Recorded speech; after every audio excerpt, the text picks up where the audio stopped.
Hey, real quick, before the show starts, if you could hit that subscribe button down below, it will go a long way to helping out the show so we can keep making college football shows every week, all year round. Welcome to the Solid Verbal. And now, Dan and Ty. Dan Rubenstein, it is already our third preview episode. We are well on our way to the 2026 season, my friend. How are you today? Terrific, Ty. I get to talk Mountain West football, America's conference, which is weird because there is an American conference. But no, nonetheless, I'm excited to talk Mountain West, Pac-12, Conference USA.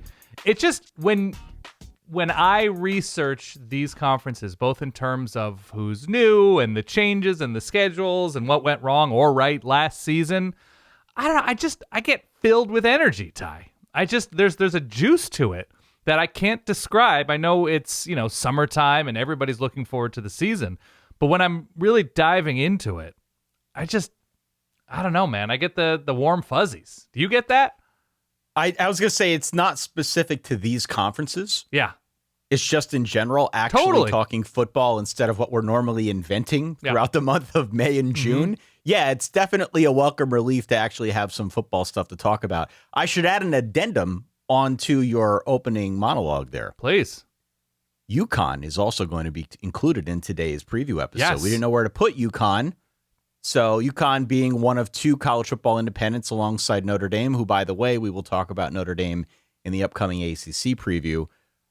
UConn's going to be with these conferences today. Maybe at some point in the future, they will decide to join one of these conferences. Who the hell knows? This is just the state of play in the year of our Lord 2026. If you are new here, Yes. if you like what you hear, hit follow or subscribe so that you don't miss any of the episodes. Going out to the YouTube channel, leave us a comment. We'd love to hear from you. Of course, the star ratings and reviews wherever you get your podcasts are also much appreciated. If you want to go further and help support the team, you can go to verballers.com, verballers.com. That is our Patreon. If you support us there, in addition to ad-free episodes and bonus content and getting the episodes a little bit early and having access to our great Discord community, you also get the satisfaction of knowing that you are directly supporting, you are directly helping Dan and I keep the lights on here over at SVHQ. And if you really, really like the show, go to the comment sections on Spotify and YouTube of other college football shows and say something like, look, this is a quality show and I'm glad they're doing it. But if you really want the quality content straight from the college football teat, it's solid verbal all day, and that's all caps. All Some day. Has to be all iteration, some version of that. Yes? Straight from the teat. Yeah, straight from the teat, the college football teat. I don't know what Okay. that means. Like I said, we appreciate everybody stopping by. We do have two preview episodes already that have been published. The first is the intro to the 2026 season, where we go through everything that's changed. Just really high level, the 30,000-foot view of what this season is going to look like. AKA, welcome to the Fleck Parade. Welcome to the Fleck Parade. Yeah. That's correct. Just the general shape of this upcoming season. Yeah.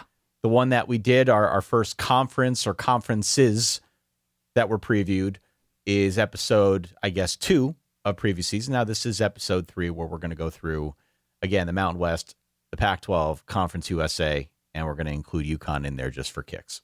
And we decided against entering the glory hole. Yes? In talking, because we didn't want to be insulting by saying G6 or mid-major, and that we said the true glory is in the ranks of the American and the Mountain West, because there's a hole left behind by all this postseason talk and transfers and NIL, and this is where the real football is happening. So we're 100% against that sub-headline. I listened to another podcast where there were a couple hosts, and one of the hosts was out there on social media and across popular media. That show's way bigger than ours, by the way. But one of them said something that was, I would say, rather problematic. Okay. And I listened to the follow-up episode, and the other hosts did everything imaginable to say, brother, we love you. We are going to distance ourselves from those comments as much as humanly possible. I'm tripling down, Ty. What I am doing now, my I'm friend. tripling down. I think it's a great way to look at these collection of conferences. Continue. Which conference do you want to start with? Let's go to the Pac-12. Let's go to the snappy, zazzy, new, old Pac-12. I don't have like a nickname for the Pac-12, as weird as it is that a conference essentially disbanded and then they are regrouping, albeit with new members basically entirely up and down, 8 teams, 2 of which technically were in the Pac-12 last year. They made up the entirety of the Pac-12. Let's get snappy and zazzy with the new, old, new Pac-12. The big theme for the Pac-12 this year, Dan? I'm back, baby! Thank you. The main theme, in the words of the legend Frank Costanza, the Pac-12 is back, baby. The evolution of this conference from 10 to 12 to 2, now to 8, has really been a journey, an odyssey of the mind for all of us who follow college football. I want to say there was a Pac-8 in like the 70s. 8, 10, 12, 2, 8. Oh, it started with the 8. Okay. Yeah. This feels a bit to me like hearing that Allbirds is pivoting from being a shoe company to an AI company now. I don't think it's that extreme. I think the Pac-12 is like, we're going from a shoe company to a lace company. Right? I get. We here at the Solid We're going to Verbal, make soles. Yeah. we are all about reinventing yourself, going boldly in a new direction, but Yeah. this is a little bit different than we're used to. Yeah. Bringing something back from the dead in this manner. We have 8 teams in this conference this year. All of them end in state. We will go through them in a minute. I just got to say, though, Dan, Please. we're starting to preview all these conferences. We're researching conferences like crazy. Is it not a dream to have a conference with just 8 teams? It is nice. Well, they have the flex thing at the end as well, right? Well, they have the flex, but I'm just saying, in terms of what we have to do, because truly it is all about us, Of course. is it not the dream? Not an 18-team super conference or a 16-team or a 14. Totally. 8. Yeah, A everybody. nice round 8.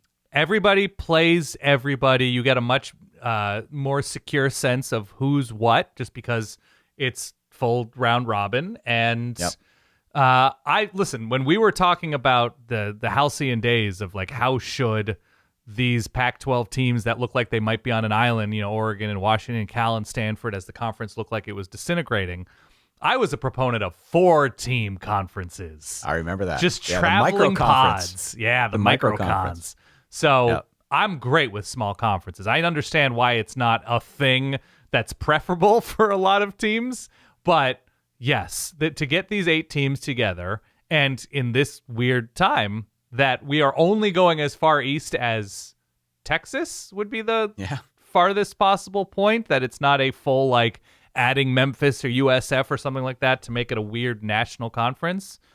It's nice and cozy and makes sense. It's like switching back to analog. It's beautiful. Yeah, I love it. I agree. I love that this is back. Now, you mentioned the flex thing. Mm-hmm. What does that mean? I'm going to tell you. They're trying out flex matchups in the last week of the regular season. So you might recall how last season, when the Pac-12 only had 2 teams, Wazoo and Oregon State played each other twice.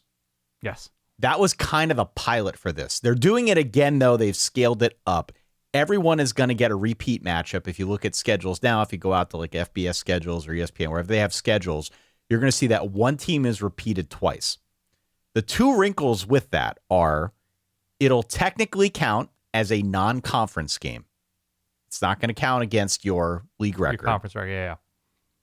Also, they can change it. That's where the flex comes in. So right now, they just had to put a team on there to, occupy space and not confuse humanity. But all of those matchups are tentative. They can change them in November as needed. This is, in effect, a play to try and get a team in the playoff.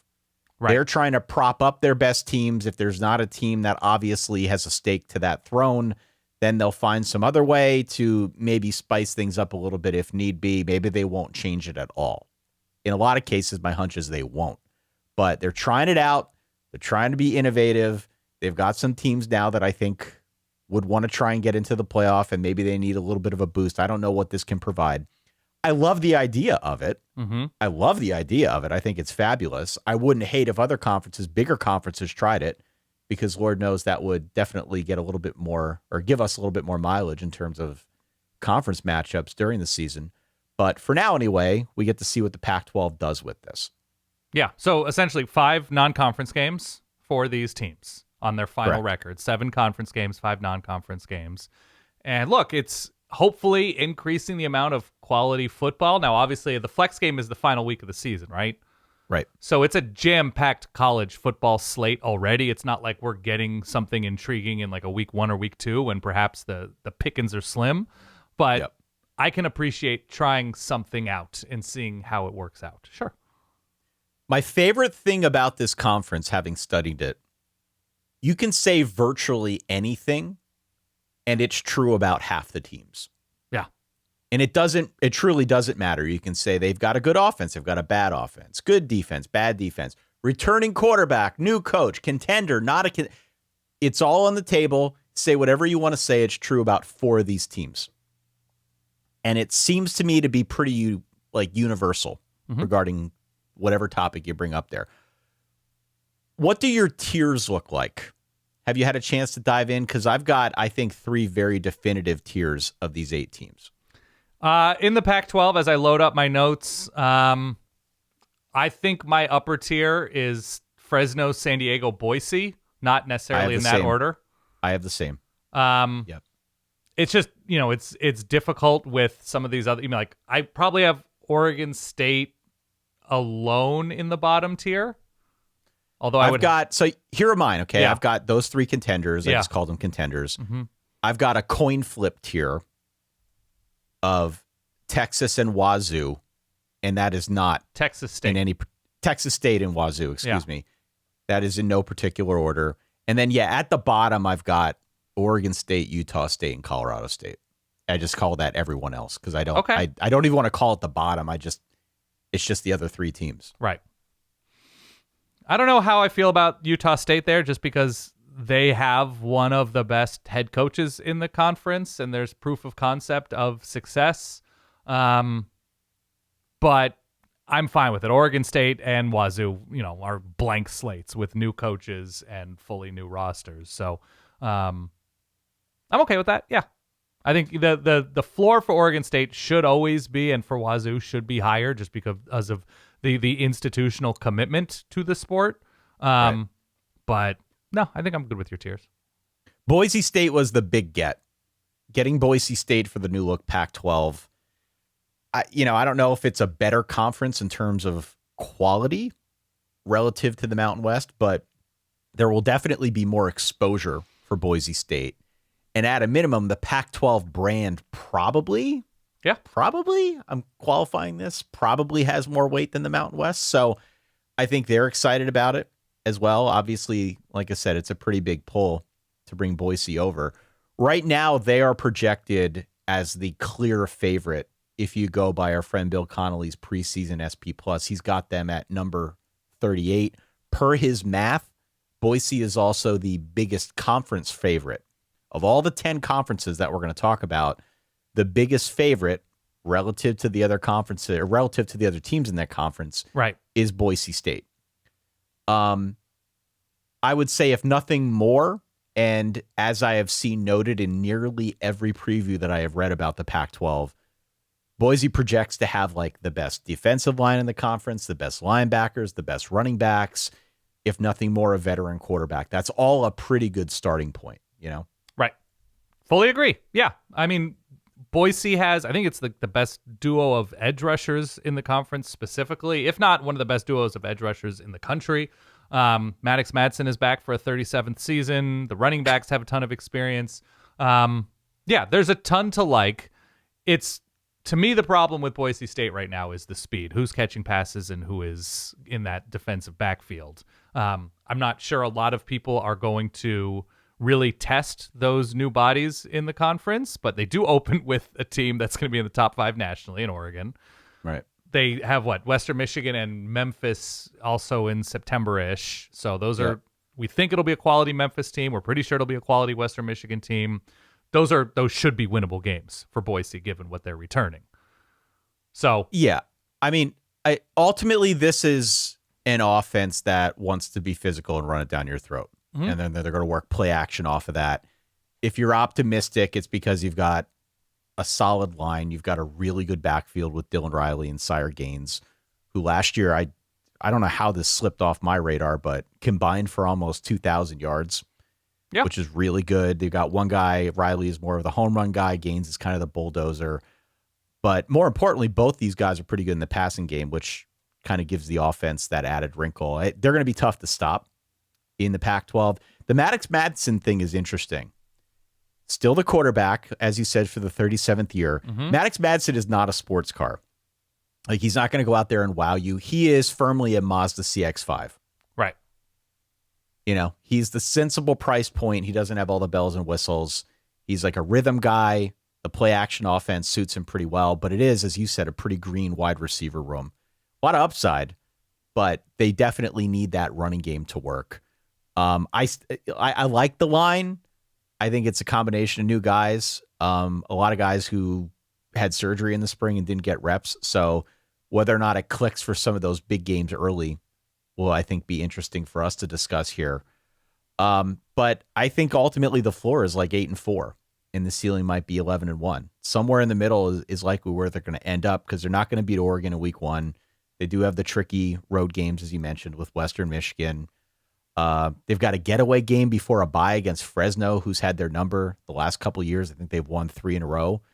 And they host San Diego State, their second to last game of the season. So it's not what I would call an easy road for Boise State by any stretch, but they're certainly well-positioned, better positioned than any of these other teams in the Pac-12 to make it go. Yeah, and obviously you credit Spencer Danielson for having that experience righting the ship. When things go wrong, he gets things in order, right? They started last year with a pretty gigantic dud across the country at USF, losing by whatever was 25, 27 points, and gets them right. Obviously, they had the 2 bad losses offensively during the season. I think it was San Diego State and Fresno State kind of hammered them. But he gets them back, and the resilience with Boise State is obviously impressive. It is, and look, they can be fun to watch on defense. Can be fun. Yeah, but they've been rated defense by a bunch of teams. Yeah, they've been rated, but the philosophy here, as we talked about in the last episode, is just bring a ton of pressure. Bring a ton of pressure, create havoc. The caveat to that is you got to be able to cover the pass. This is a rebuilt secondary, to your earlier point. So there's probably an open question as to whether they can get back to that same level. I also question if they can stop the run. So, like, defensively, that's where most of my questions are with this team. But I just think the offense is going to be a handful, and that's going to take you a pretty good ways. I like what they have coming back, and I understand why they're head and shoulders above the field if we're thinking of this in terms of contenders. They're the hunted, right? They're the one who knock. They are. And so they could have that letdown moment. It's hard to see them finishing any worse than like 9-3. I completely agree. Now, what I would say is, even though it feels like they are head and shoulders above the competition in the Pac-12, and as a result, they will end up in the playoff conversation, I don't think this Boise team is anywhere close to the one that made the playoff 2 years ago. I think it's night and day. That team was way better than this team. So don't like, at least I'm more talking to myself here, don't confuse one for the other. This is a good Boise team in conference, but they don't have the generational player the way they did with Ashton Jeanty. Or even players on that defense. That was a very strong defense, especially up the middle, that we'll see how the secondary works out, but that was a team that was built to peak that season, and it did, right? Maddox Madsen still, I don't think, has beaten a Power 5, Power 4 now opponent, so we'll see what he looks like. He's already played at Autzen once, and it struggled in that game. Ashton Jeanty went off, had a couple huge runs, but no, this should be a Boise team with huge expectations, but limited, height of a ceiling. So you like Boise 1, I'm assuming. Yeah. If you had a pick between Fresno and San Diego State, who would you put number 2? Probably Fresno. I think I'm with you. I've got Fresno as my number 2 team. I like teams where you can see the vision. Yep. And I feel like we have a sense for what Matt Entz is trying to do. He's very much trying to build in the North Dakota State model. Yeah. Where he's going to do some ground and pound, and he's going to beat you on defense. We saw glimpses of that last year with Speedy Luke, Bryson Donaldson in the backfield. It was a defense that took a big step forward, and I like the defense again this year. I think that's why I give them the nod over San Diego State. The returning production number does not jump off the page at you. Right. But they've got really good experience at all three levels. The defense is veterans. They've got, they're just solid. They're solid. My favorite name is Kavion Thunderbird. Good name. At linebacker, who may have been born the year that Ford made the last Thunderbird in 2005, which good research. Try to forget that I just said that and make myself feel old. Yep. But I think with that as like the spine of this team and knowing that it at least feels like it's going somewhere, that's really reassuring to me. Yeah, their schedule's fine. It's not easy. It's not impossible. They're going to get throttled by USC in week 1. But otherwise, I don't know, if your starting point is a good amount of experience on defense and a coach who has won a bunch, I think they're going to be fine. I don't love them, but I think they're in that 8-9 win region. Let me oversimplify. Yeah. This is not a complicated preview. It comes down to quarterback. Yeah. The whole thing for Fresno comes down to the quarterback. The EJ Warner era is over this year. It's either Christian Martin, who's a transfer from Maryland, or Jaden Mandel, who was on the roster last year. Neither one of these guys has much of a sample size. At time of recording, we don't yet know which direction they're going to go. My hunch is it's going to be Martin, but we'll come back to it if anything changes. It's a quarterback thing.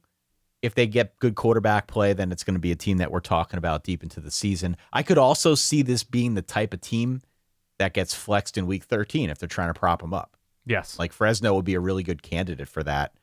But they got to get quarterback play. Defensively, they should be able to hold their own against teams like Boise, given how deep they are, especially in the interior line. But Fresno's my number 2 team for sure. I gave them the nod over San Diego State, who I have next.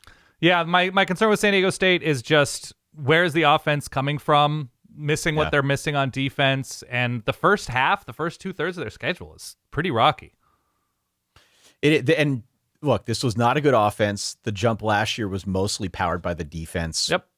This year, a lot back from a bad offense and a chunk gone from the good defense, which kind of gave me the skeeves a little bit. Including the defensive coordinator who went to Nebraska. Mm-hmm.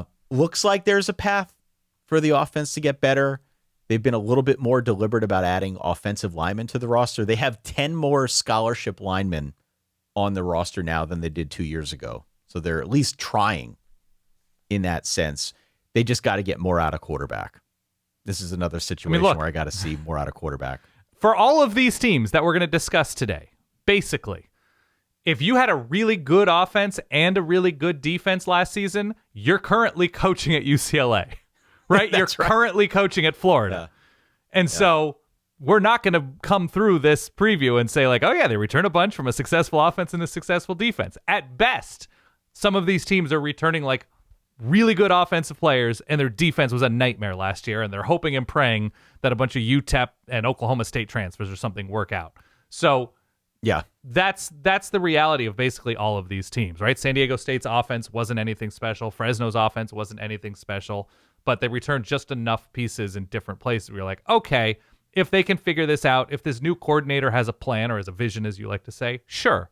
But there's a lot of wing and prayer to a lot of these teams. There is, and look, the backbone for the San Diego State case might be they've got a veteran offensive line. They've got 2 good running backs in Lucky Sutton and Christian Washington, who I think can benefit from that. If they get more from Jaden Denegal, their quarterback. Sure. Also, like me, has 2 bum shoulders that he's rehabbing at any given time. Had surgery in December, supposedly healthy now. Like, if they can get more out of the quarterback position to go along with that ground game, they'll be in a good spot. But again, it was built on defense last year. Given what they lost, they are kind of rebuilding all 3 levels of that defense this year. The pass rush lost a lot more than it gained. They'll be fine. I just don't think as good as last year. So whether the offense can improve enough is where we're at with San Diego State, and I've got them at 3.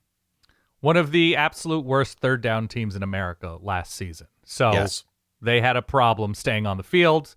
If they can just figure out ways to generate more third and short, stuff like that, the easy stuff, then we're talking about more, hopefully like 23-20 type wins.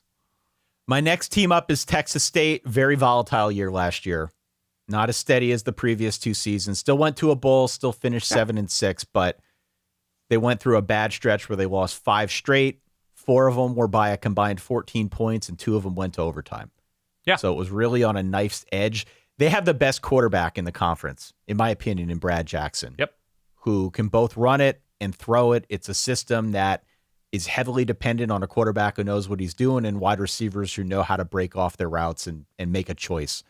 I like this team. I've got a soft spot for Texas State. I feel like I have ever since G.J. Kinney got there.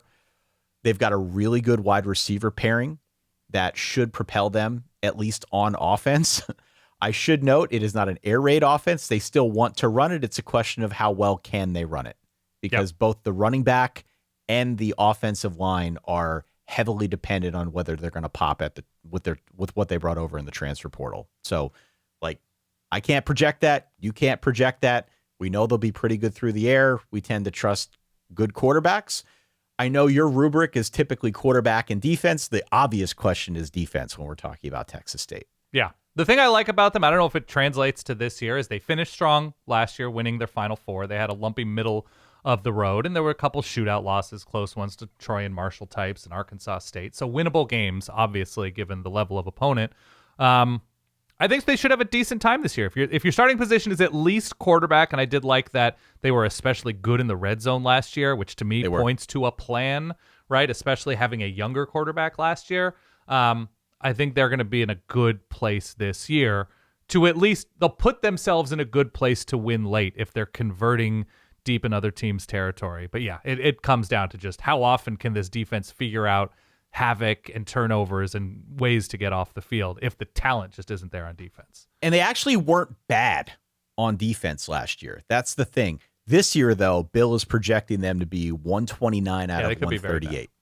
Right. So I know they've got a new defensive coordinator. They're trying to shift to like more zone, whatever.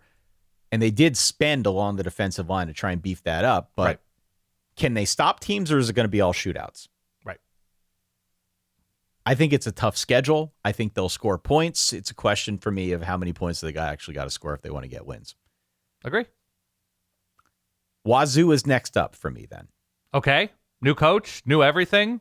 Jimmy Rogers was there for about an hour and a half, and here we go. Wazoo returns the fewest starts of anyone in the conference, and especially so on defense. Because Jimmy Rogers left for Iowa State. He took guys with him. Kirby Moore is the new coach. I think I've told the story before. He's your cousin. I got a cryptic DM from somebody who tipped me off that he was going to be hired like 3 days before it happened. And I didn't see it in time. I could have had a coaching scoop. Well, you would have had to confirm it. You need two sources, Ty.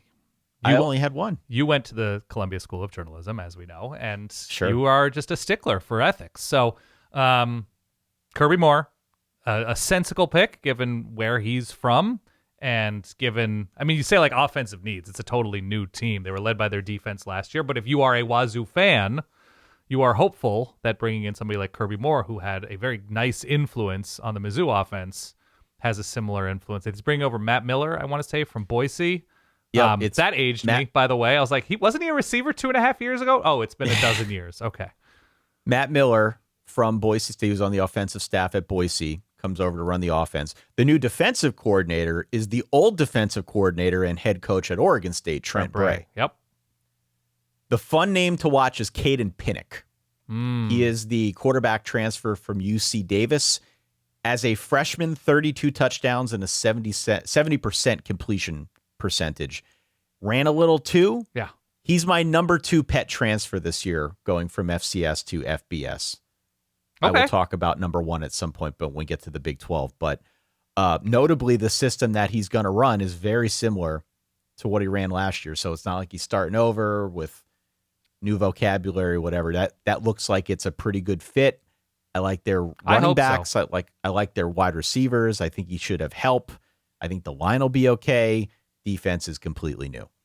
Well, I hope for your sake that he works out, because your whole secret sauce is FCS quarterbacks, right? I love me a good FCS. It works like 14% of the time, but when it does, Ty pats himself on the back. Yeah.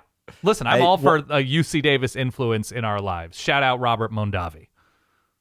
Is Bob Mondavi from UC Davis? The wine guy? Yeah. I think it's the Mondavi Center. Like, it's a whole thing Like, I think their auditorium or something, he's donated a bunch of money. You can study wine. I think what is the study of wine called? Is it like... I have no idea. I know, is it just know that, is it an enophile? Isn't that what it is? I just know that dude on social media with like the gray slick back hair who's like really into it and whooshes it around and sniffs it. You know who I mean? Yes, you know enology. Oenology. The study of wine. You can study that. But yeah, you're in Northern California. You're outside Sacramento. That's the place. Ty, get that graping on. I think Wazoo has fewer proven entities, which is why I'm going to go Texas State, especially on offense. Just by a nose ahead of them. But like I said at the top, for me, it's a coin flip. Agree. And they have continuity and a coach, and you know what their vision is. Continue. Let's rip through these three final teams. Let's talk about Oregon State. Jamarcus Shepard is the new coach, comes up from Alabama. Speaking of philosophies, speaking of taglines, he's branded the program as fat. Pretty hot and tempting? No, with an F. Oh, with an F. Okay. What is Not it, an the PH. acronym, or is it just like we're getting high off the hog? What are we doing? Family, accountability, and toughness. Okay. I think we can all agree those three things are words. I am proposing that everyone out there come up with their own motto, not just for Oregon State, but really for their own sense of humanity. Does it have to like be an acronym for our existing first names? It can be whatever you want, man. So like if I'm thinking TY, it's toughness and youth, right? Of course. I guess toughness, youth, what would be a good L? If we got an L and an E and an R. Right. An L would be latitude, Ty. You give people a wide berth. E, energy. Listen. Everybody knows Ty's energetic. R, I don't know what would be an R. Relaxing. No, it's definitely not relaxing. Okay, I don't know. solidverbal@gmail.com if you got your own motto. This dude reminds me a little bit of Fran Brown. I think he's a motivator. I think he's going to have guys who want to run through a wall. I love the hire. Yeah. I don't know how long it's going to take to actually bear fruit because this is a near total reboot of the program. Malik Murphy's still there. Still there. In theory, he's the type of quarterback that would work well with the system that I think he wants to run, which is more of like the Kalen DeBoer school of offense. Right. A lot of new receivers. Same deal with the offensive line. Kind of a mix of transfers, guys coming back, smaller school guys who want playing time, who are at bigger schools. Defensively, they only had 16 sacks and 10 forced turnovers a year ago. So they need to try and manufacture a little bit more havoc without exposing the secondary, which is also, you guessed it, pretty much rebuilt. They also start off the year at Houston and against Texas Tech. So it's an uphill climb for Jamarcus Shepard. I think it's a tough schedule kind of all the way through. They're at Fresno and at Boise in November-ish with Texas State between them. I don't know who that flex team's going to be at the end, but they might lose those first two games 91-13. Yeah. I don't know. I mean, I hope not, but it's on the table with Houston and Texas Tech. And that brings us then to Utah State and Colorado State. Yeah. I think you like Utah State a little bit more than I do.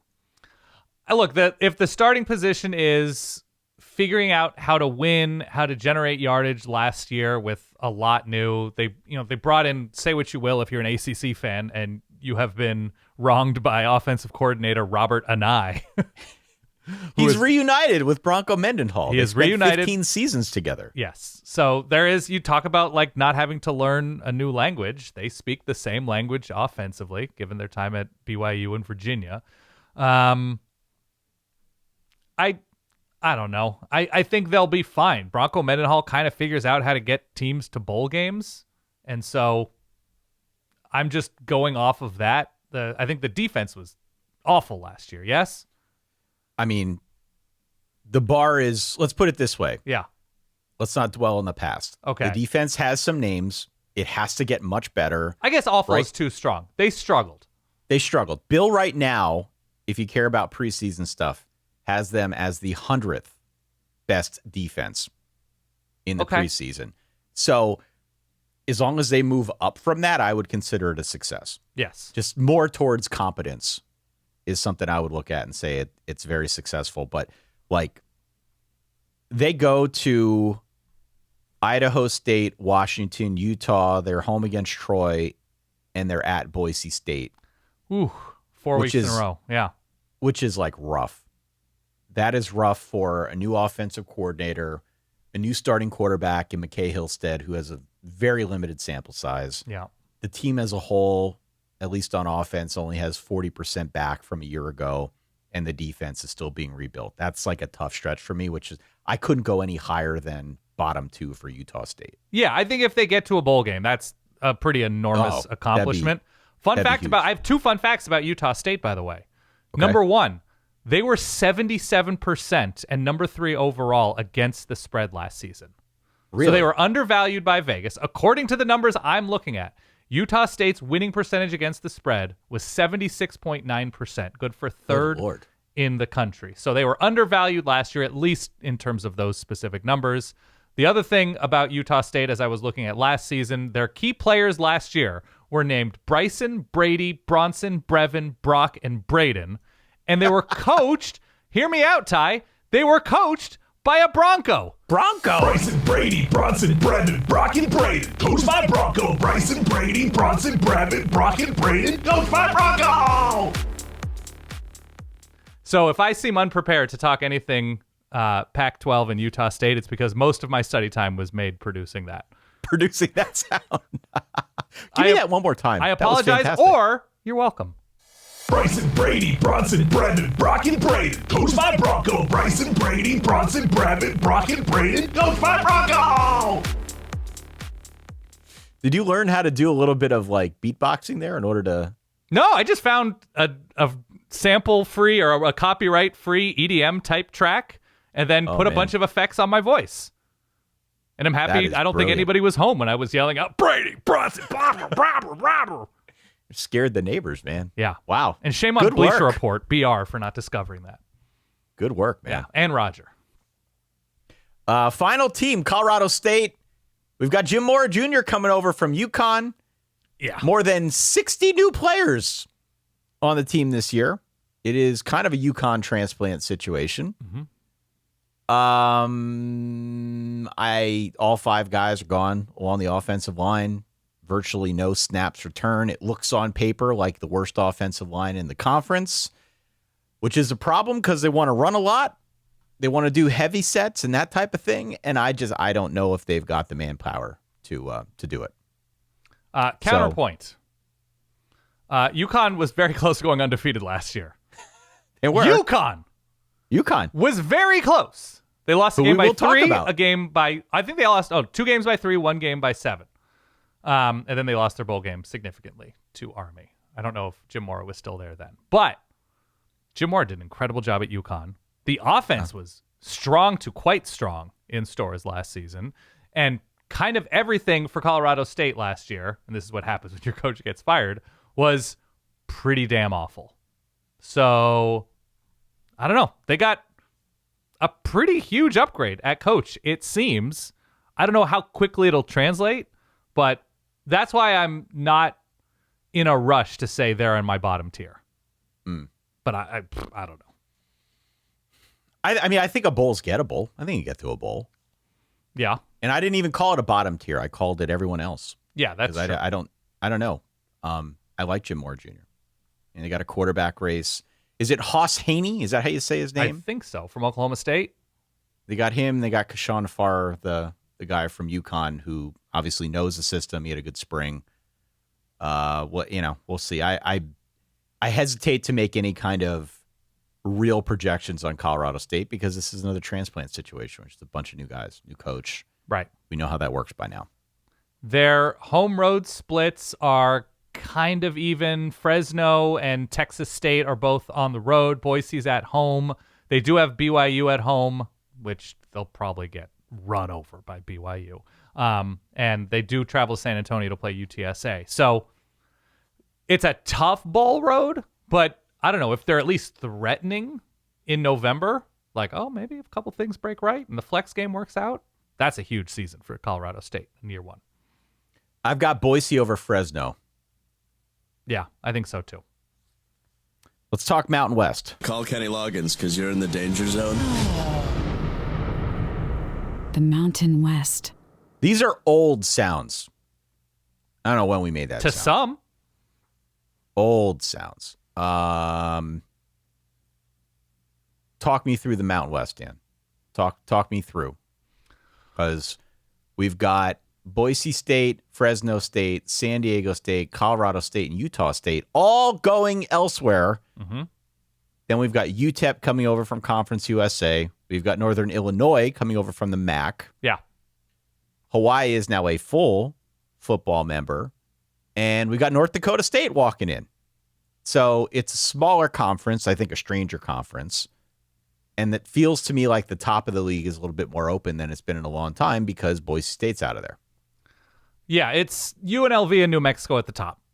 Those are the teams that I don't see how you could put any other team, given, look, North Dakota State has been a powerhouse of a program, but there's just so much of an unknown right now. It's not like they're bringing back, a championship squad in every position, right? Their offensive line and defensive line should be really good, but it's just a different level and different opponents that they're not used to scouting. It's just a whole different experience for North Dakota State. So just in terms of quality, my next tier, I think, is going to be North Dakota State, Hawaii, and I don't know if I can put Air Force quite there. I'd like to, but when previously on Air Force, you fielded what may have been the worst FBS defense, right? I can't fully get there as much as the offense should have some pop this year. It's Luke Sarka, I think is how you pronounce it, coming back, or Liam Sarka. Liam. It's an SZ situation at the front of the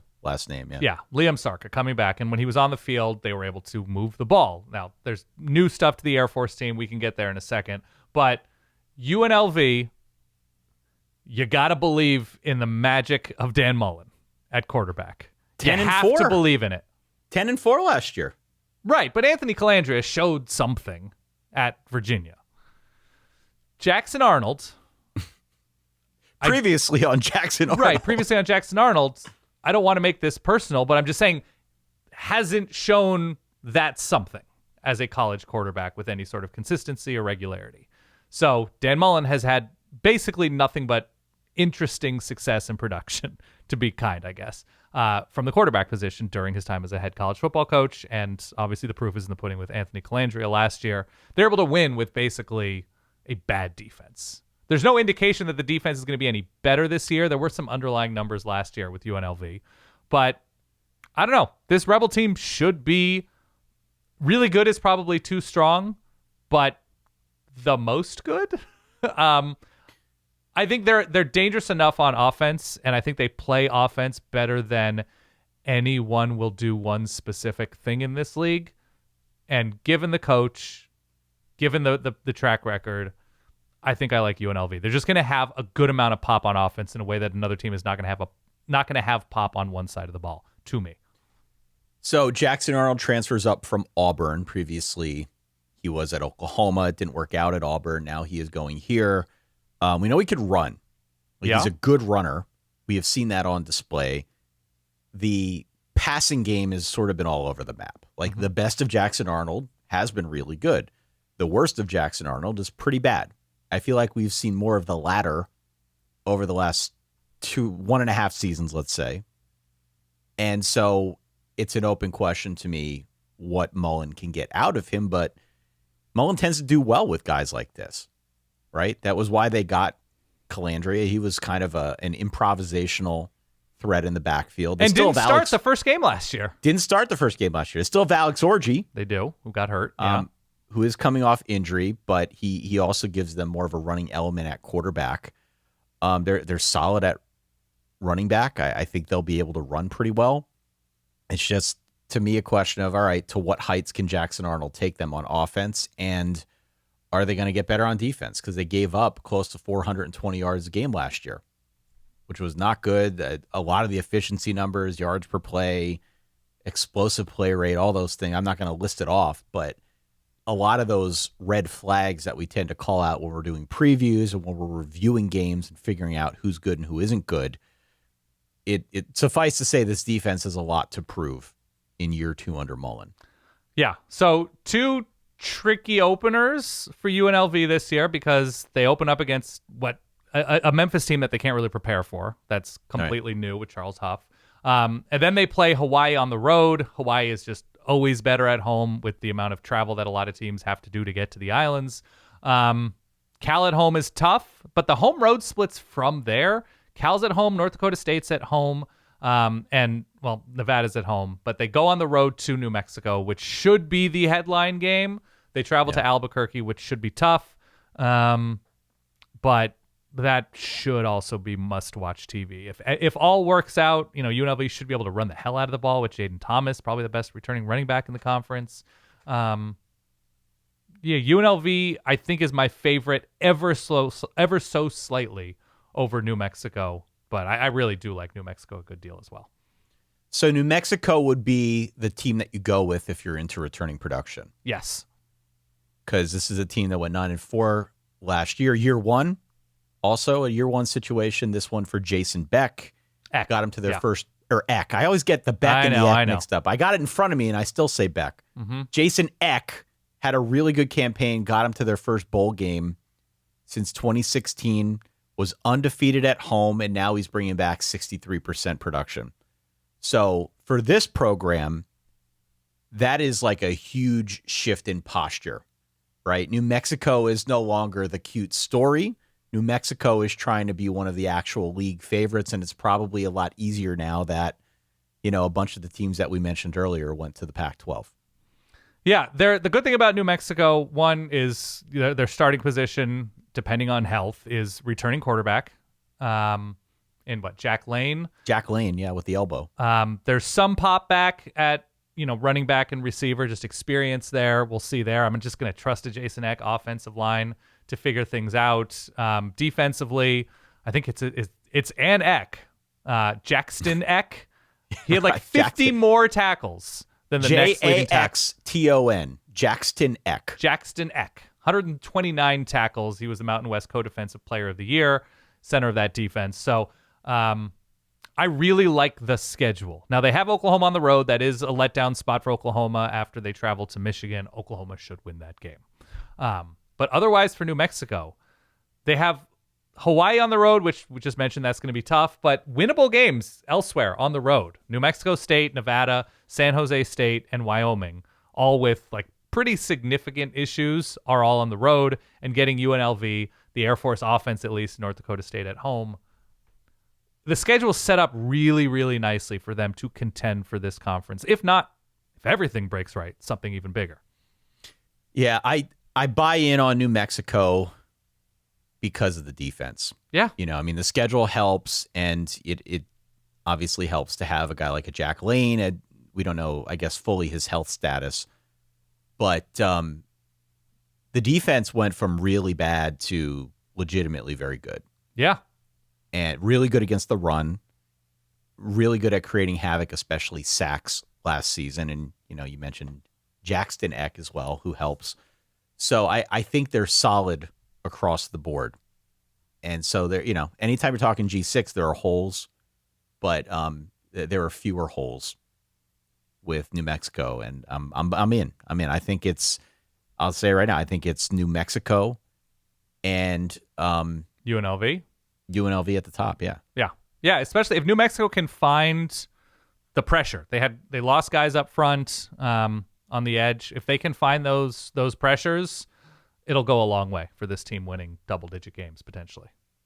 That brings us to North Dakota State. I almost said New Mexico again. Yeah. I'm doing the Jason Beck thing. North Dakota State. North Dakota State is jumping up. They have won 10 FCS national titles in 15 years. Their coach, Tim Polasek, is 26-3 in 2 FCS seasons. Bill Connolly's got them starting out at number 72 nationally in terms of his SP+, which puts them third in this conference. And I think they are going to capture the imagination of nearly everyone who cares about G6 football, because North Dakota State has been legendary at the FCS level. Yeah. Much more so than JMU before James Madison came up. So North Dakota State, people are going to be very interested in the Bison this year. North Dakota State, it should be noted, joined an FBS conference before Notre Dame. Oh, look at Everybody said, hey, you want to win a bunch of national championships? Join a conference up above with the big boys. And they did. Look at you. Look at you, Dan. They did. Sorry. Isn't our that cute? independence is our identity. North Dakota State. Isn't that the line? I don't know. It's something like I'm trying to toe the line as a good Notre Dame fan. No, you love Notre Dame. Huge Jacksonville State, Notre Dame Fordham. fan. Jacksonville State, Fordham, and Sac State in the non-conference portion of the North Dakota State schedule. So a nice little runway into this level. Not that North Dakota State hasn't beaten bigger teams. Don't sleep on Jack State, okay? I'll get to that later. I'm in on Jacksonville State. Big time in on It's in the Jacksonville Fargo State. Dome. It is. So got to make that Alabama to North Dakota. Which is trip. like a monster truck rally. It's great. It is like going to a monster truck rally, the Fargo Dome. There will be an immense home field advantage at the Fargo Dome. Their home road splits are low-key brutal, North Dakota State. Now, it's brutal for teams to go to the Fargo Dome, but also they're traveling to Air Force altitude. They're traveling to UNLV, perhaps conference favorite. They're traveling from North Dakota across the Pacific Ocean to Hawaii.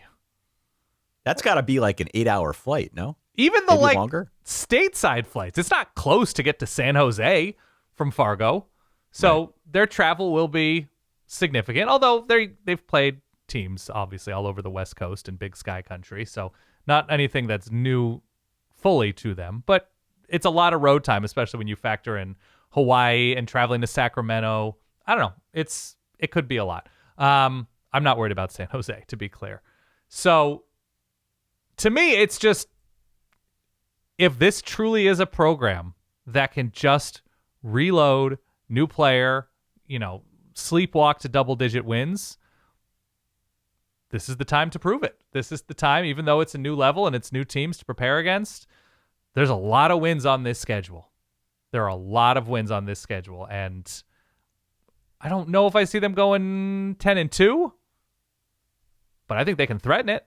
A couple good breaks. If their starting point is a really good or at least experienced offensive and defensive line, Yeah. I don't know if I trust the quarterback. I don't know if I trust the pop on offense. We'll see about the speed on defense. But we're not talking about joining a conference that has 6 obvious contenders. North Dakota State can happily step in and go 9-3. That'd be pretty and again, impressive. If your starting point is the trenches, there aren't a whole lot of teams in this conference, frankly, in college football, that can make that claim. No. And I think they're up there. I think they're up there. If not the best, they are among the best offensive line, defensive line in the Mountain West. And you'll take that. Now, I have the question about quarterback. Nathan Hayes, very limited sample size, has never been on this stage. So the concern there is fairly obvious. I think the defense should step up. I think they've got structure. I think they know what they're doing. I question the secondary, maybe against some better passing teams, but all told, they're in a really, really good spot. I'm even more excited that some of the nice people we met up at the Fargo Dome when you and I went up to the FCS playoff game years ago, that some of the people we told about our podcast might now actually get to have a reason to listen to the podcast. Yeah, sure. Because before they didn't, but now they do. And so if you're a new listener, if you're a North Dakota State fan, reach out, solidverbal@gmail.com. How many obviously good defenses will this offense face on this schedule? So Wyoming, maybe. Right. We'll see. The offense has been a disaster lately. New New Mexico, likely. Yep. UTEP is starting all over. They had a fun defense last year, but they're fully starting over. Hawaii had an interesting defense, but they lose key chunks. I mean, not UNLV. They don't. Right. It's not think they've got good UNLV, defense. not Sac State. Air Force obviously is trying to do something on defense because they didn't do anything on defense last year. San Jose State, no. NIU had a good defense, but they're replacing a ton. No. It's a nice runway into the FBS time for them. Stick with Air Force then. Yeah.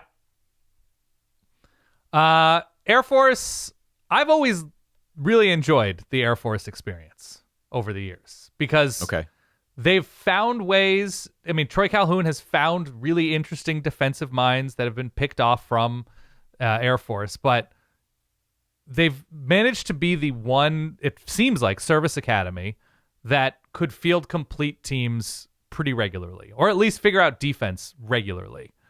They were truly awful on defense last season. Again, one of the absolute worst. They hired a new old defensive coordinator who was with them in the 2010s. He didn't do an especially good job for them. It was sort of post, I think it's Brian Noor left.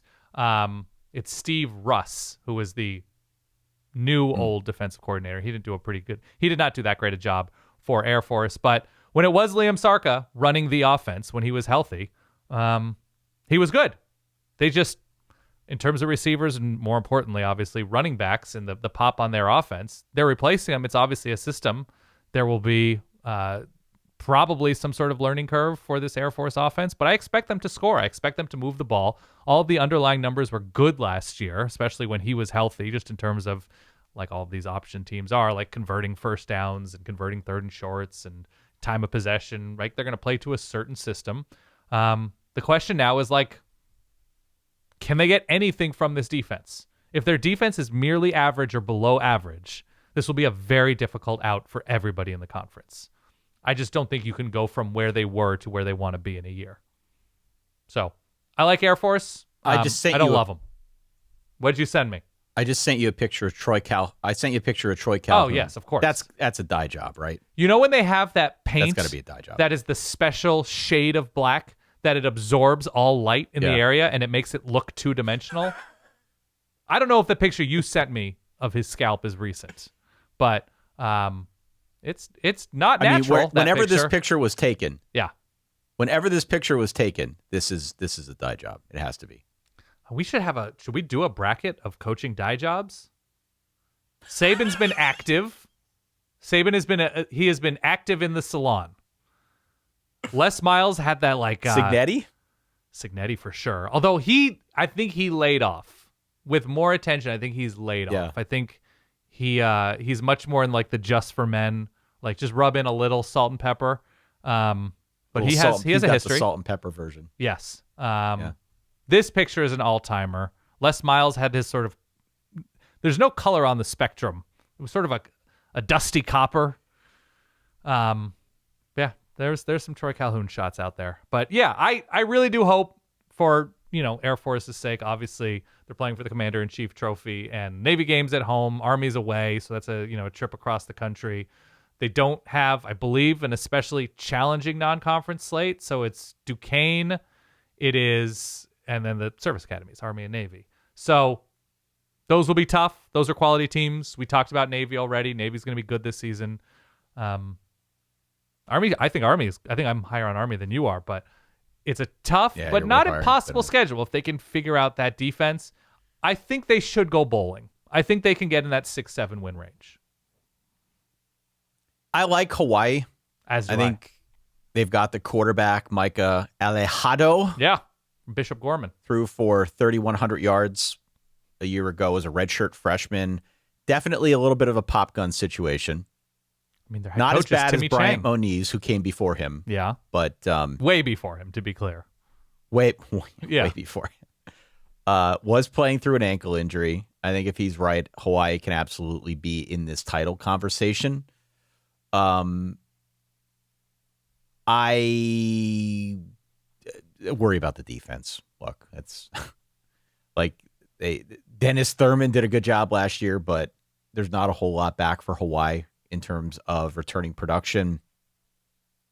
I'm curious to see what they can do on that front, if they can take a step forward there. I think Timmy Chang, on the whole, has done a pretty good job with this team.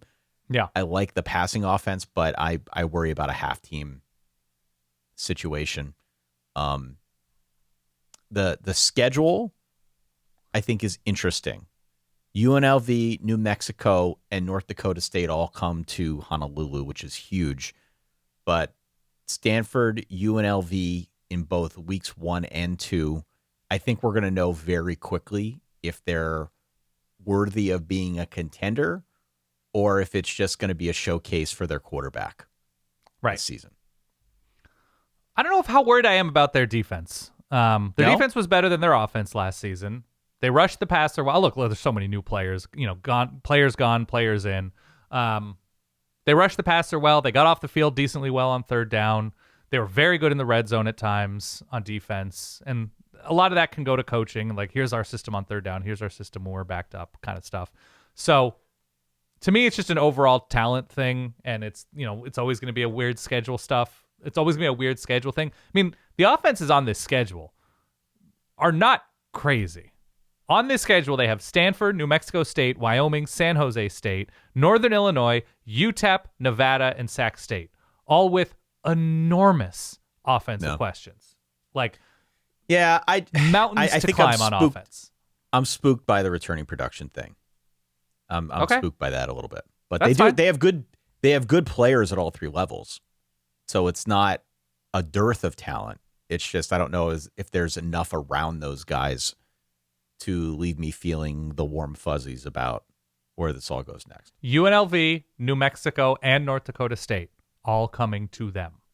Yep. Pretty good. They can pick off one of those. I think they're in decent enough shape to get to 7 or 8 again. They got to 9 with the bowl win last year, right? Right. I think they're in the vicinity. Wyoming, it's maybe a bowl team. I think the defense is good enough to keep them in games. The offense is probably bad enough to ruin everything else. Yep. Is that a fair analysis? This is getting kind of serious, Wyoming-wise, for, was it Jay Sauvel? Jay Sauvel, yeah. He's not winning games at Wyoming. 7-17 in 2 years. And so there's a lot that's winnable, right? You have Colorado State. It's on the road, but that's the first game of the Jim Mora era. At Central Michigan, who shouldn't be all that good this year. Northern Colorado. So you can say if they're okay, that's 3-0. San Jose State could be winnable. I don't think they're going to be especially good this year. NIU making their move late. We'll get to that. I don't think they're going to be especially good this year. I think they can figure out. I think there's going to be a couple of those key games late that they could figure out how to get to 6 wins if they're doing literally anything on offense. They're bringing in Bill and Mary's quarterback, I believe. Yep, that's right. So from Bill and Mary to Laramie, that's a tough. I'm not proud of it. Christian Taylor is the name. Right. He's the quarterback. So, yeah, I think it just comes down to offense. Well, Christian Taylor is the OC. Christian Taylor is the OC. It's Tyler Hughes coming in. Yeah, I've been getting those confused the entire time we've been studying these teams. I even jotted it down wrong, but you're right. Tyler Hughes, is the quarterback. They can from run Bill the ball and a Mary. little. They have returning experience at running back. I can squint and see November bowl conversation. Yeah. It's a tough place to play. That's the elevation, right? That's the highest point. If I'm going to say I'm an elevation guy, you're an elevation guy. I gotta be a cowboy guy. I love their running back, whose nickname is Tote. Tote, great nickname. Samuel Tote Harris is their running back. Had a good campaign as a freshman. Mm-hmm. We'll see what he can do this year. But I think 6 wins is there. I think it's there. I do like the defense. They were really good last year, especially against the pass. Yeah. Didn't do much in terms of a pass rush, but did they not the secondary should be solid. 2 years ago, they beat NFL starting quarterback Tyler Shuck and Texas Tech in Laramie. Yeah. Not bad. Is that 2 years ago? 3 years ago? I lose track of time. Nevada. Nevada's not good. Nevada's trying on offense. They're stuck in a chote hold, man. They're stuck in the chote hold. They're trying to go more air raidy on offense. It was a Mike Leach disciple from Wazoo who was at Colorado last year. It's Brett Bartoloni, I believe, is the new offensive coordinator for Jeff Choate and the Nevada operation, the Wolfpack. I don't know, man. They went 3-9. They were pretty bad. They've got a lot. They were, I think, arguably the worst passing team in America at times last season. Really bad. They're really bad. And so they're bringing in a bunch of transfers on offense to improve things. I think the line should be okay. The line offensive could be line will okay. be okay. And so, whenever you've got that as a starting point, and I'm not saying they're Notre Dame's offensive line, but I'm saying it's not. We're talking about the offense in these dismal terms, right? I think the offensive line will be okay. Whenever you got that as a starting point, that's cause for optimism. But like new receivers, maybe changing the system here a little bit. Right. I don't know. Schedule's pretty tough, especially the back half. They have UCLA, New Mexico, North Dakota State, 3 out of 4 weeks, like mid-October to early November. They finish with Hawaii and UNLV back-to-back. At least Hawaii is in Reno. And obviously the UNLV trip is not all that far from Reno to Vegas. But, like, if they haven't figured anything out by the back half of the schedule, they could be staring down the barrel of, like, losing 4 or 5 to finish the year and finish 3-9, 4-8 again. They are also the only team that has to play all 3 new members of the Mountain West in UTEP, North Dakota State, and NIU, Northern Illinois. Yep.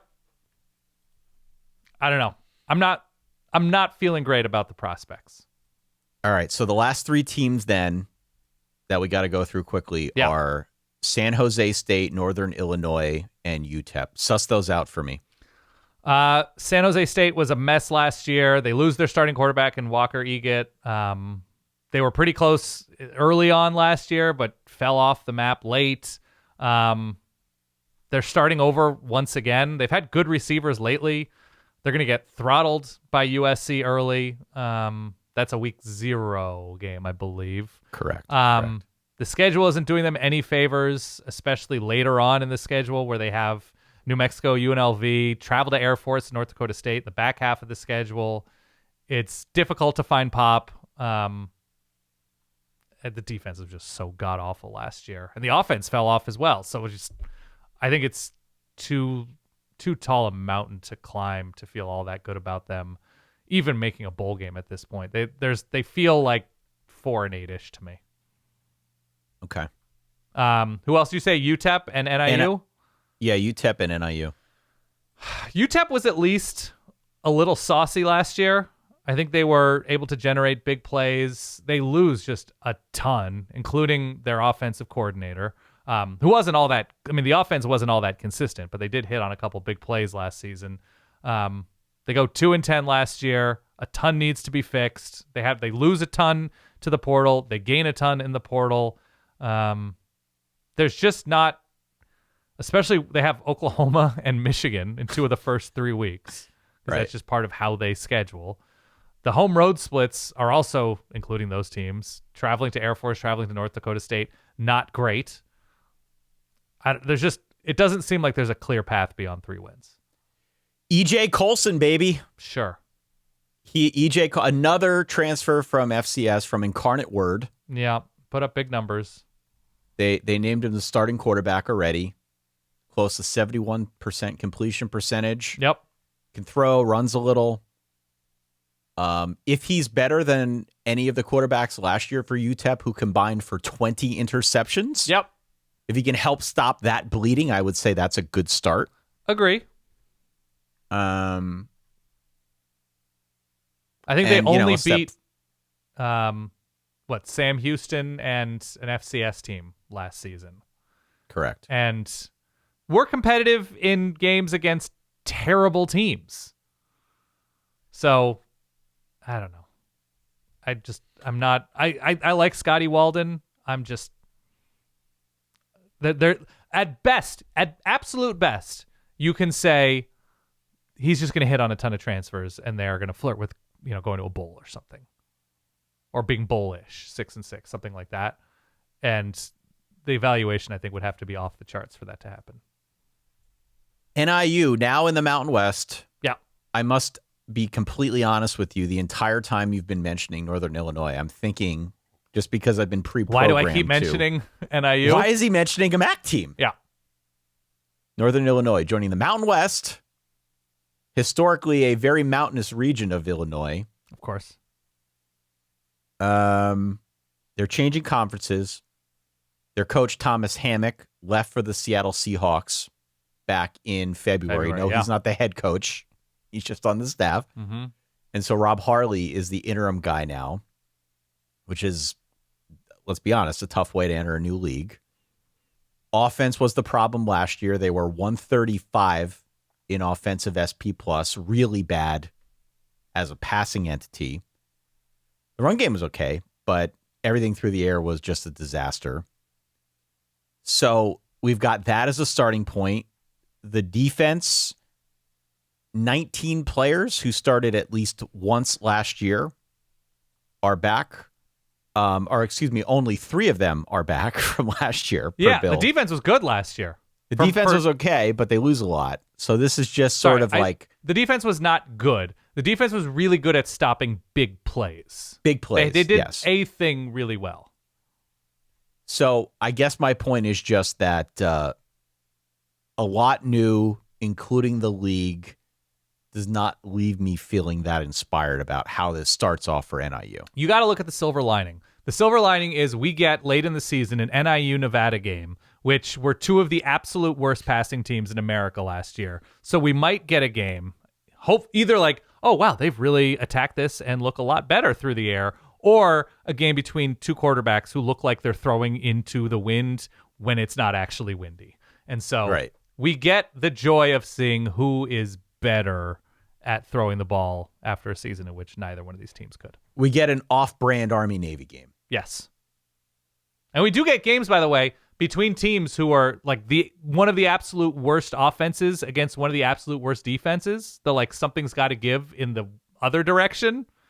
So like the Air Force defense from last year against the Nevada we do get that intrigue. If you're that kind of college football masochist, you can tune in to see who wins between the unmoving force offensively or defensively. Yeah.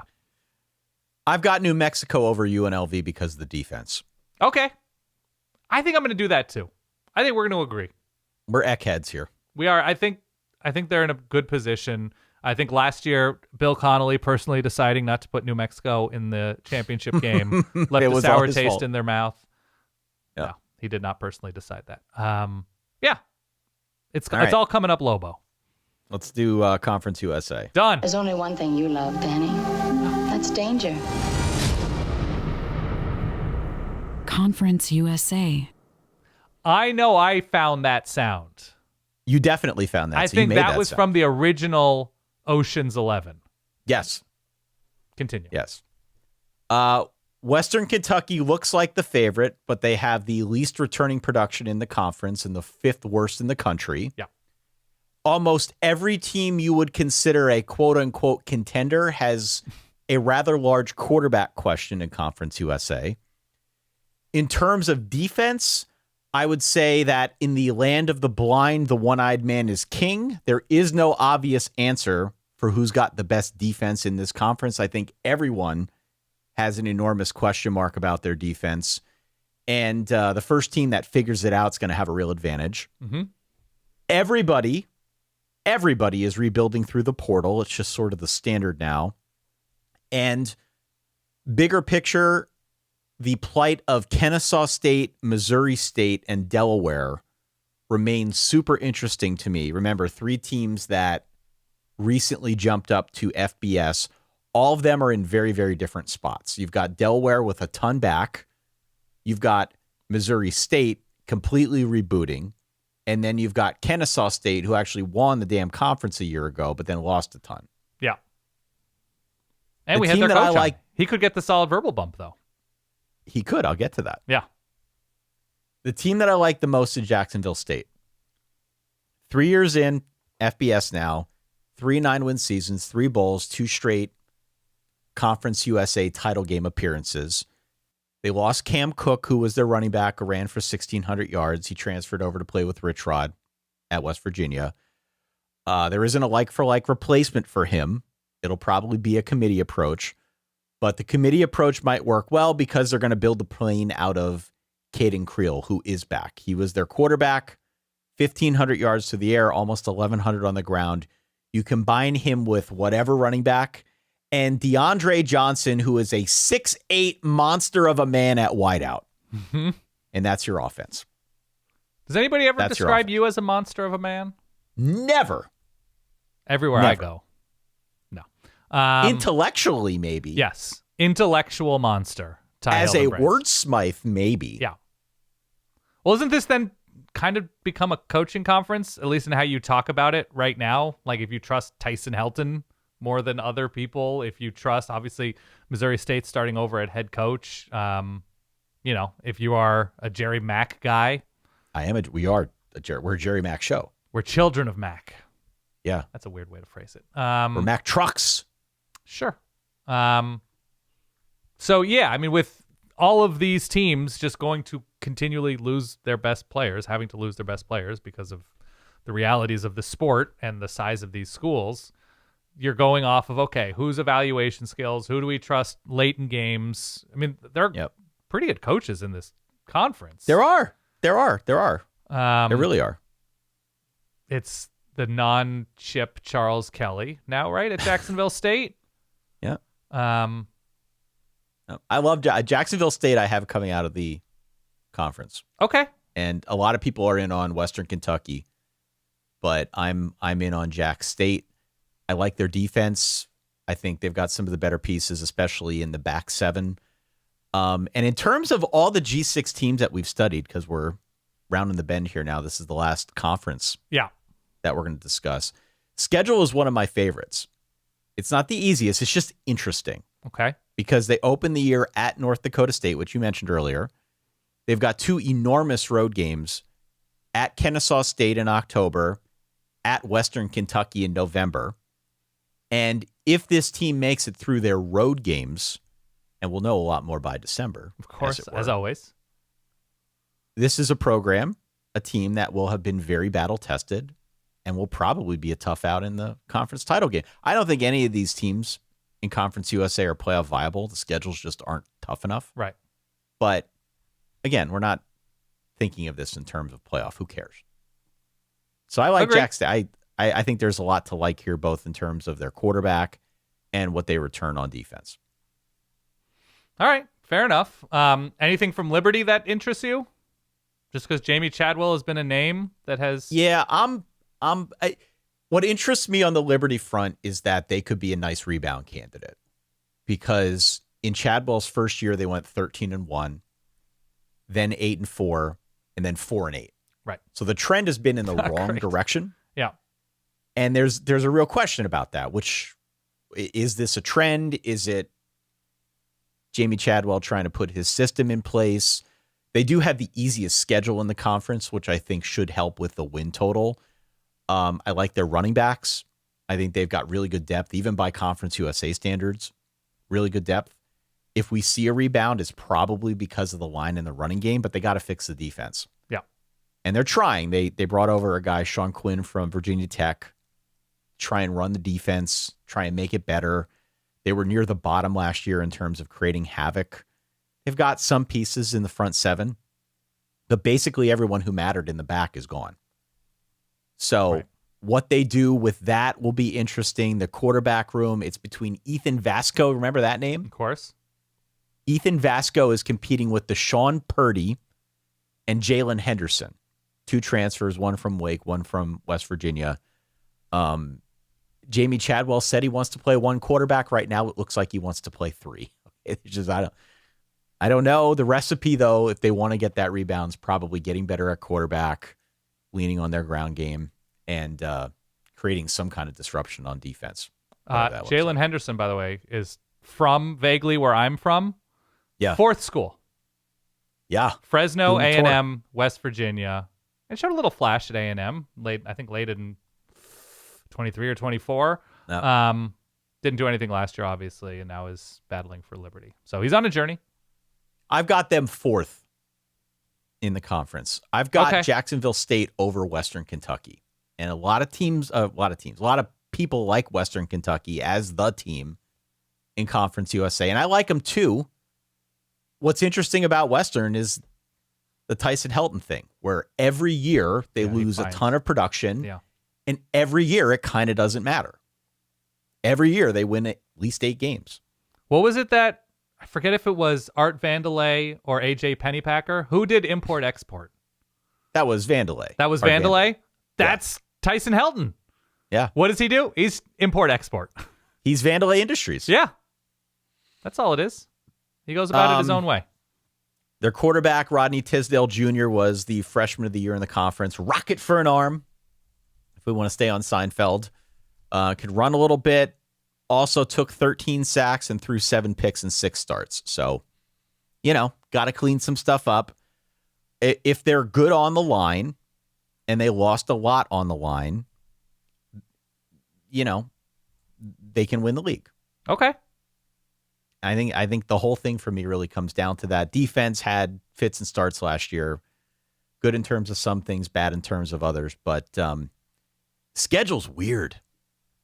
They're at Georgia and at Indiana in back-to-back weeks in September. Yeah.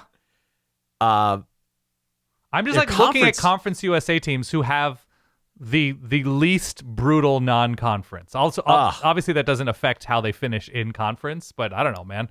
Having Georgia and Indiana just doesn't sound fun for your spleen as you head into conference games.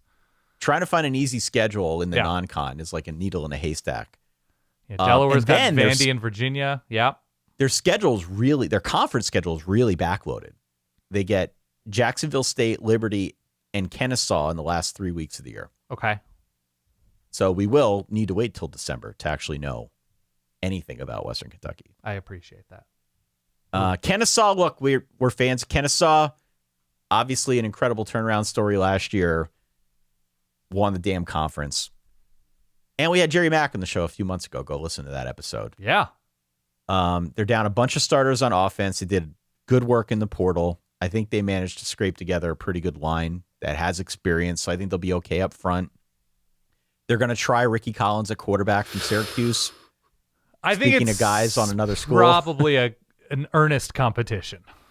Yeah. I don't think you can watch the Syracuse offense last year with as many issues as they had and say, that is the guy that we are just handing the reins to.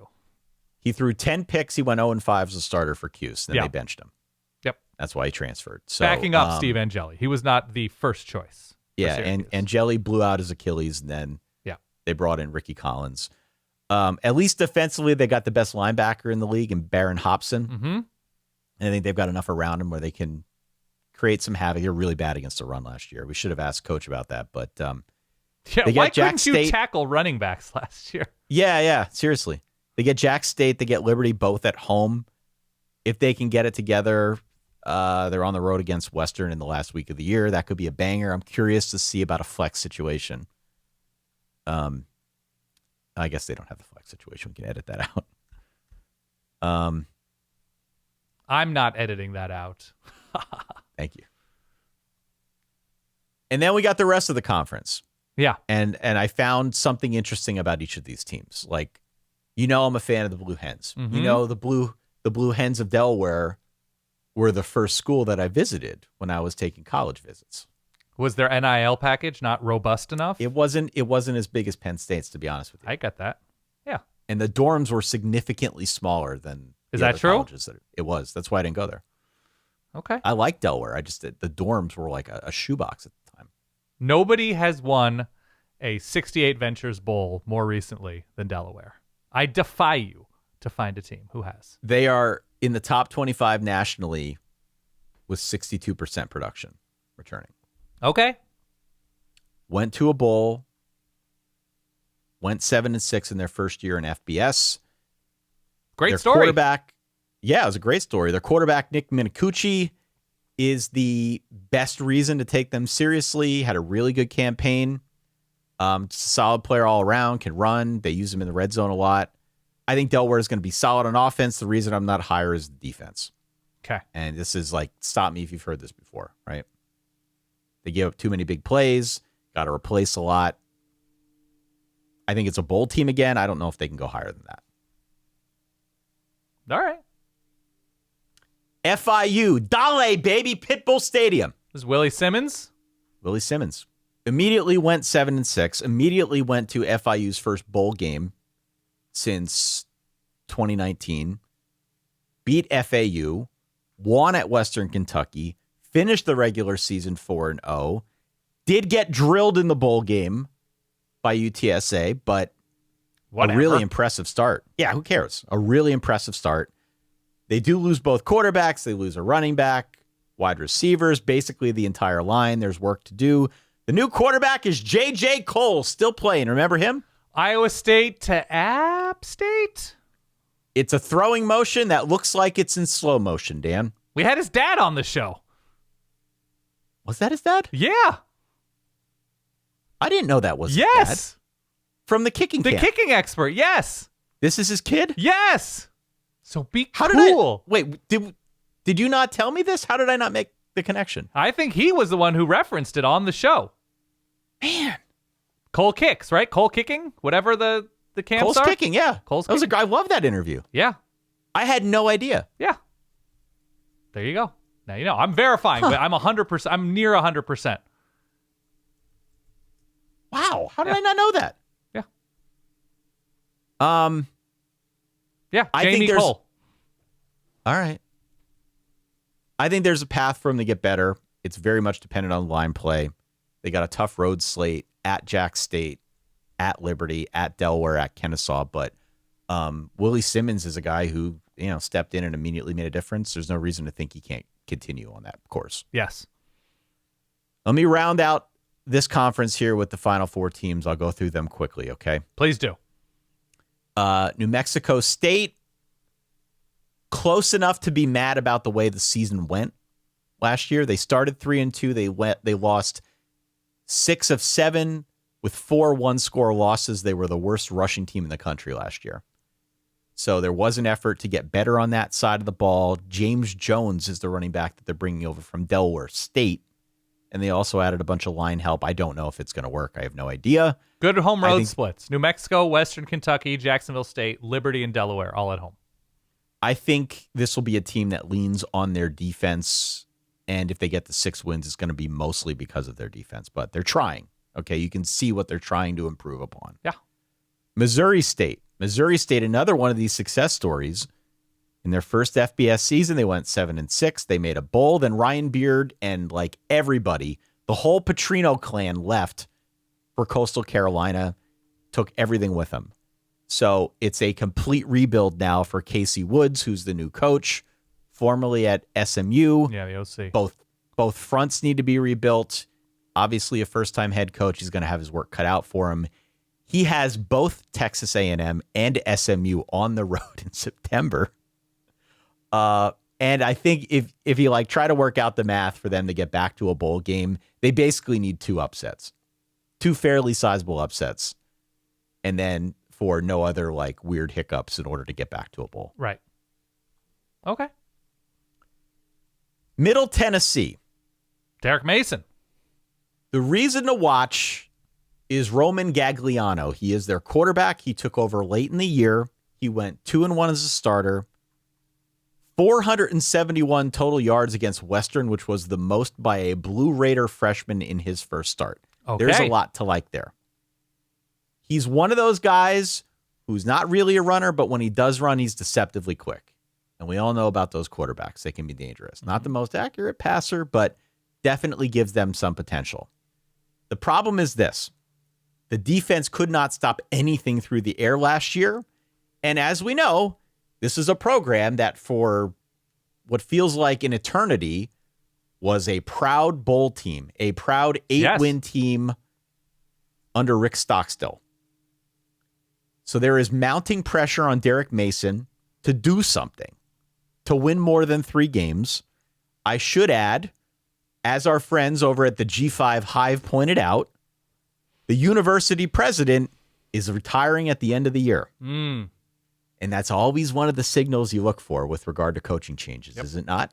It could be, AD or president or something. Whenever you've got the long-timer stepping aside and somebody else coming in, maybe they want to make their mark, maybe they don't. I can't imagine that the Blue Raider fan base is all that excited about back-to-back 3-win seasons. Right. So it's put up or shut up for Mason. Agree. And then to close it out, we'll talk about Sam Houston. We joked about it last year. Because of their stadium renovations, they played their home games 70 miles away, which is never great for the home field advantage. Agree. They're going to be back at Bauer Stadium this year. They're scheduled to finish renovations by the end of July. So there you go. Sounds like their new press box is going to be better than Penn State's, which isn't saying much. But no. Nevertheless, I will give Phil Longo a bit of a mulligan. The roster was decimated because Casey Keeler left For Temple, and Longo was kind of hired late in the process. So it looks like another rebuild this year. We'll see what he can do, but I've got Sam Houston bringing up the rear. Yeah, it has like a 3-9, 4-8 type feel at the moment. Okay. Well, I hope they feel at home in the new digs. Bucking the trend, going with Jacksonville State over Western Kentucky. I'm going just because I want the shirt that says Mac to Mac. I'm going Kennesaw State to repeat and win the conference. One more team. Okay. UConn Huskies. Yes, so outside of Conference USA, independent, and now they are candlefied. We need UConn to either join the Mountain West or the Pac-12 just to really spice things up. Of course. I mean, that would give us flight. UConn and Gonzaga in the same basketball conference? That's what I'm saying, man. Well, because there was a UConn conversation about when the Big 12 was looking to backfill or add to. There was that UConn conversation that I guess could have at some point given us a team in Storrs, Connecticut and Tucson, Arizona. Then they could be the Pacific Atlantic Conference. That's true. The Pac-Atlantic. Jim Mora Jr. left. He went to Colorado State. We mentioned that earlier. The new coach is Jason Candle, who comes over from Toledo. I think I like him a little bit more than you do. You don't seem to be too crazy about the Candle. You don't burn for the Candle the way I do. Well, now that UConn is just a place where people win, who knows, right? That he has institutional advantages coaching UConn football in a way that really we hadn't seen for quite some time. Since, the Joe Moorhead at offensive coordinator and, God, what's his name? I'm losing my mind with my memory. The Maryland coach. Randy Edsel. Randy Edsel. Excuse me. Sexier than Edsel. How dare you forget. Maybe you're just set up to succeed in Storrs. Over 50 portal additions this year. Just 5 guys back for the Huskies who started games last year. The reason UConn went 9-4 was because of their offense. Yeah. All of that's gone. The whole thing. It's still an active quarterback competition at time of recording. I think it's going to be Jake Merklinger, the transfer from Tennessee, once was a 4-star. But Caleb Osborne, who comes with Candle from Toledo, is also a name that I've been reading a lot about. He's, maybe the guy who knows the system better, even if he doesn't have all the upside of Merklinger. But at time of recording, we don't know. Last year, it was a lot of Joey Fignano and Skylar Bell, right? That was why they were so good on offense through the air. Right, now gone. This offensive staff has credentials, but there's no returning production. Nunzio Campanelli. Just making the, Syracuse, Rutgers, UConn trifecta? Yep. Triad? Yep. Yeah. Yep. He is bringing over the passing resume that he had at Syracuse, which, to his credit, was pretty good. Okay. But UConn returns, again, nothing on offense, no 300-yard receiver on this roster. So, question of, okay, what's he going to work with? I like the linebackers, I guess, on defense, but otherwise they got to cover for a lot. They got to cover for a completely rebuilt secondary that, again, is losing all of its production. Listen, I'm not going to go position by position. It's kind of pointless to do that. It's an entirely new team. What you are hoping for if you are a UConn fan is that Jason Candle can put it together quickly, that he can, figure out the quarterback thing, that he can lean into that pipeline of Toledo guys that came with him. Yep. And use a schedule that has 8 home games on it. It does have 8 home games, yeah. To try and build some momentum. All right, 8 home games helps. I'm not seeing bowl in year 1, but I have typically put a lot of faith in Jason Candle to at least figure it out. And as he now takes this next step and starts this new chapter with a different team, we'll see what he's made of. I like the staff. I like his pedigree. I'm not feeling it. There's too much new, and I don't even know how to project this UConn. Are you sure it's 8 home games? I counted 8. Did I count wrong? I'm counting 7. Lafayette, Okay. Maryland, Syracuse, UMass. That's 4. And then North Carolina, James Madison, ODU. That's 7. Okay, 7. I counted wrong, but whatever. More home games than away games. More home games than away games. It's just Toledo is also a place that cares deeply about football, and UConn has football at least 3rd down the ranks of how we're spending our rev share money, right? That's Probably a difficult true. ask. Probably true. Lafayette, Maryland, Syracuse, UMass, North Carolina, JMU, Old Dominion. I counted wrong. Okay. Yep. It's okay. I think that does it. I think There it that's part 2, I guess, of our G6 previews. We included UConn in there. We didn't know where else to bolt them on. So Notre Dame we goes thought with maybe the ACC next episode. Notre Dame goes with the ACC. Yeah. Cool. I'm excited. No, that was a good one. I'm not going to play the Bryson Brady Bronson whatever thing again. No, I think twice don't was ever- enough. But Twice if you was want enough, a yeah. copy for a mixtape, just let me know. I'll send it over. Solidverbal@gmail.com. Solve if you want if you're a that. festival, right? If you're I don't know the names of any EDM festivals in like Norway or Fort Lauderdale or something, just get Right. at me. I'll hit you with the track. Solidverbal@gmail.com if you want the track, if you want anything else off your chest. Mm-hmm. That's the best way you can get in touch with us. You can follow our social accounts. You can follow us, of course, on your podcasting app of choice. Leave a star rating or a review. Hit subscribe on YouTube. Hit the like button. Smash the like button, I guess as the kids say these days. And They at least said it in like 2013 when you last checked they in. definitely said it in 2013. Yeah. Yeah, Agree. 100%. All right. My voice is starting to sound a little raspy, which is usually our cue to call it quits for the day. You know where I'm at right now? I started drinking a giant mug of coffee at the top of this episode, and I've got Yeah. a bladder that's about to erupt all over this basement. That's how you All know right. we're young, Ty. We don't want that to happen. No. We encourage the utmost bladder health here on the show. Agree. We'll be back next episode. It'll be part 1 where we talk through tiers and talk through bigger picture stuff in the ACC. I got a lot to get off my chest with that one. So For that's that guy Notre over Dame there- and ACC. Notre Dame will be at the ACC, yes. For that guy over there, Dan, for myself over here, Ty, thank you as always for downloading, for listening, for supporting what we do. Go to verballers.com to help support the team. We'll catch you all on the next episode. Talk some ACC. Stay solid. Peace.